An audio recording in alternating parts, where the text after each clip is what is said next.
Welcome to CSC220. It's Friday the 13th of October 2023. And October is Cyber Month, Cybersecurity Month. And how appropriate that we would have a Friday the 13th,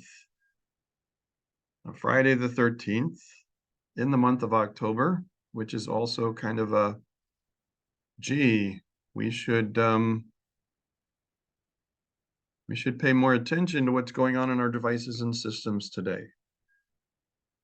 Here is a message about risk management basics and legal challenges after an incident, right? So what I'd like to do is walk through a couple of these things. Can everybody see this screen here?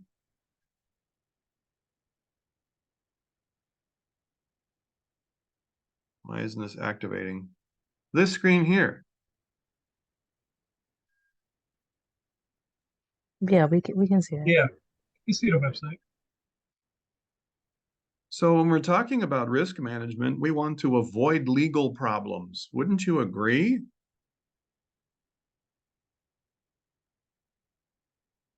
Now, legal problems get to be expensive. If we're talking about the cost of cybersecurity incidents, we're talking about risk management, the cost of single occurrence, right? Single loss versus annual loss. Did you know that some people buy cybersecurity insurance?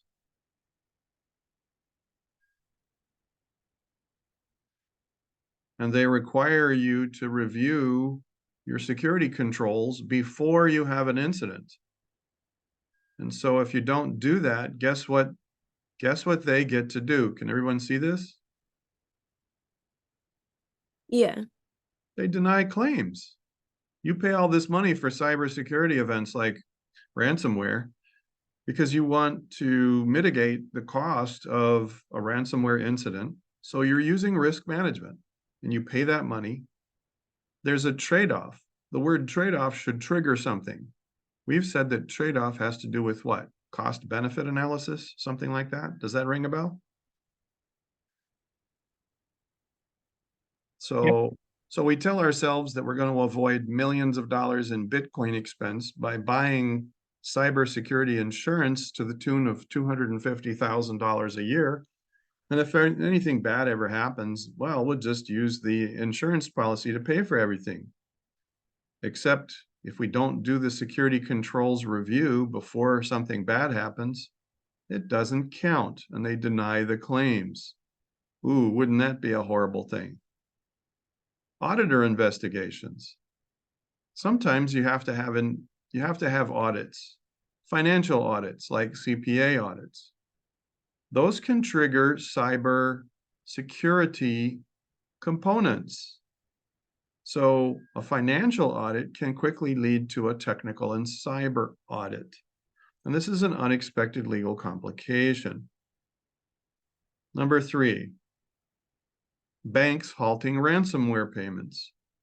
Let's pretend that you are trying to dig out of a ransomware attack and you decide to use your bank account to wire the money to those bad people in that far, far away place. And your bank catches on with it. The Treasury Department steps in and goes, yeah, no, we're not doing that. You're not transferring that you're not wiring that money. When you're wiring internationally, that'll trigger the amount of the ransom that's paid triggers a notification that's automatically sent, and then the US Treasury Department can come in and go, yeah, no, you're not doing that, and we're not paying bad actors, okay? We're not going to allow that. But all you want to do is what? Pay the ransomware and get your stuff back. That's a complication people don't expect, right? And here's one. Failing to know which customers need immediate notice. Let's say that your data has been hacked and some of their data, some of your customer data has been hacked.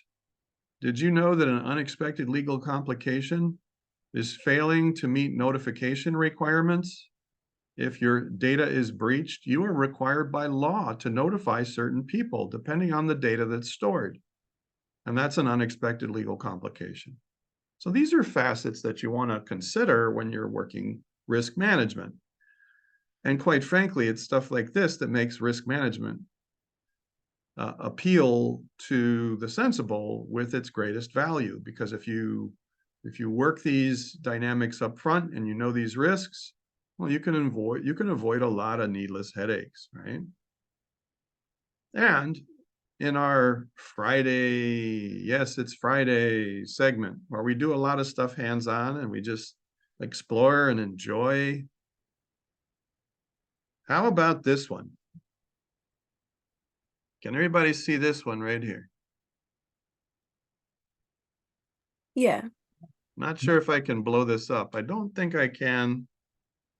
But what's the title up here?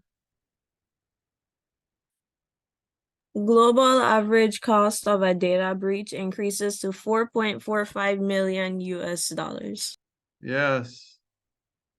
Yes. If you have a global organization like a Fortune 500 company, true story. Has anyone ever heard of the shipping line called Maersk? Maersk? And why am I asking about Maersk? Maersk was featured in a Wired magazine article.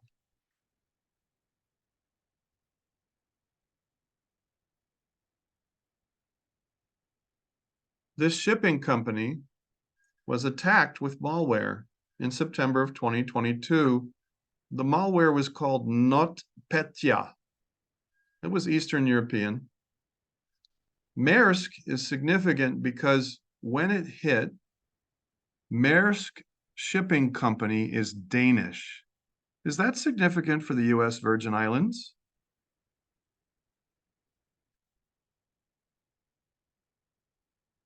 Yeah, there's no Danish.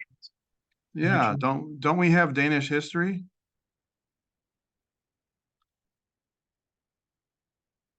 Did you know that Maersk, when the cyber attack occurred, was responsible for 14% of worldwide sea-bound cargo shipments?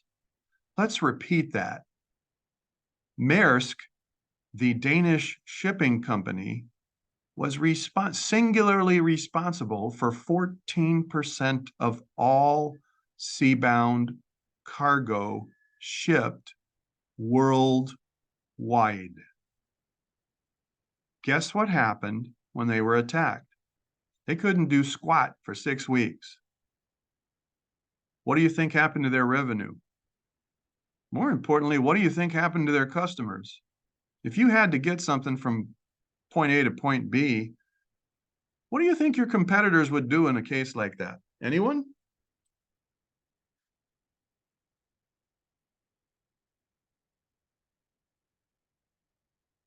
Would your customers wait 6 weeks for you to promise them that you'll eventually get to use your cargo ships again?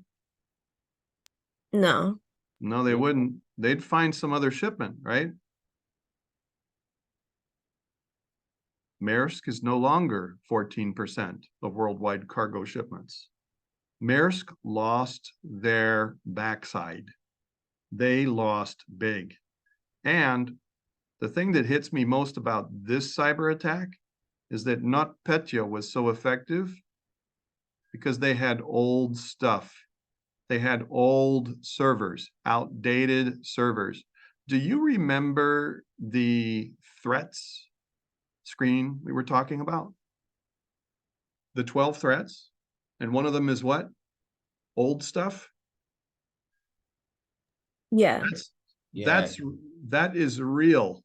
That is real. Look at the date here, right? That is real.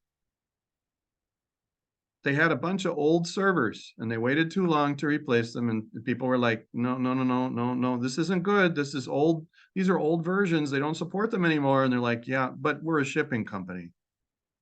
All we do is run cargo ships. Yeah, 14% worldwide. And you have to coordinate that with data globally. So in their case, was it just 4.45 million they lost? Nope, not by a long shot. And ladies and gentlemen, boys and girls, by the way, how's the audio on your end? It's good. Yeah, you're Okay, good. it's good. Do you hear a fan in the background by any chance? Nope. Oh, I'm very glad you don't. Okay. Let's take a look at this one. SANS. They warn home workers of cheap Android device risks. Hello? Cheap Android device risks. Home workers, right? We're warning people who go home that are using cheap Android devices because there are risks, there's exposures, right? Here's the fun part. So I'm going to play a little video clip for you. Every time I turn on TikTok, this is what plays.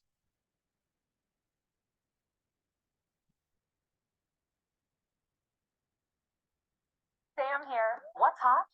This Sumo Stream Box I got free for 12 months with Spectrum One Stream. It brings together live TV and hundreds of streaming apps, so everything is in one place. And the voice remote makes finding shows a breeze. Get the details at spectrum.com. For 12 months with Spectrum One Stream. I got free for 12 months with Spectrum One Stream. Hey, can I ask a question? If this runs with some kind of Android operating system, and what does it cost? Nothing. Would you call that a low-cost Android device? It's not a trick question. The point I'm trying to make is they put stuff like this out. It's a great deal, but they don't always assess for exposure. That's the problem. Okay? Now, where are we going next? What I'd like to do next is check in with our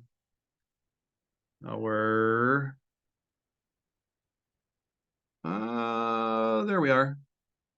Can everybody see the screen? Yeah. Okay. So you had an assignment, policies versus policies, right? And then we had the solution. We've already been through the solution, yeah? We reviewed the stuff that you need to know and do for the solution. Viewed the PDF.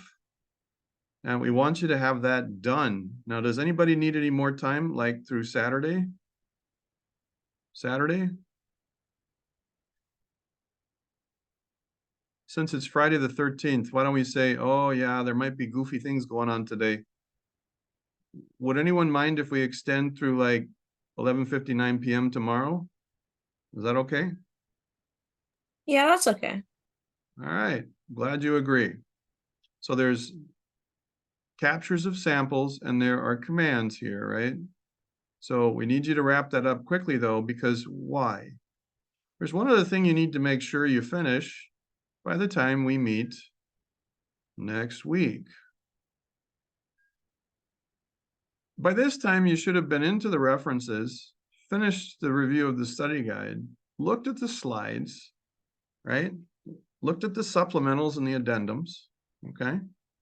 Is this the course with supplementals and addendums? Oh yeah, look, right there. There's an addendum to the study guide, and then the addendum has a supplemental.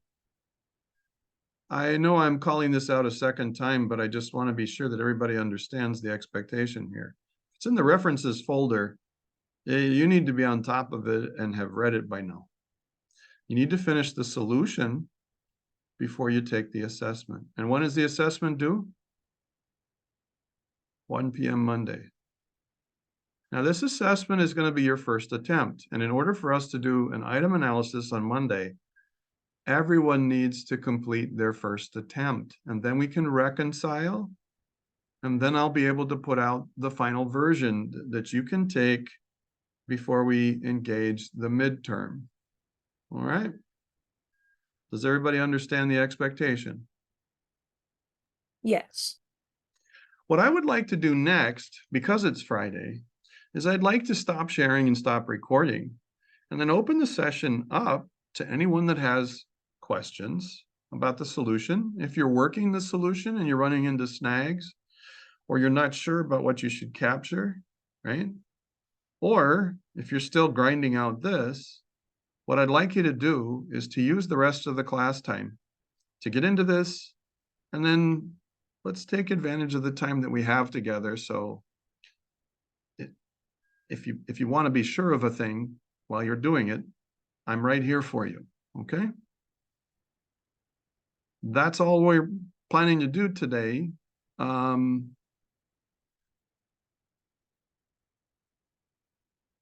Good luck.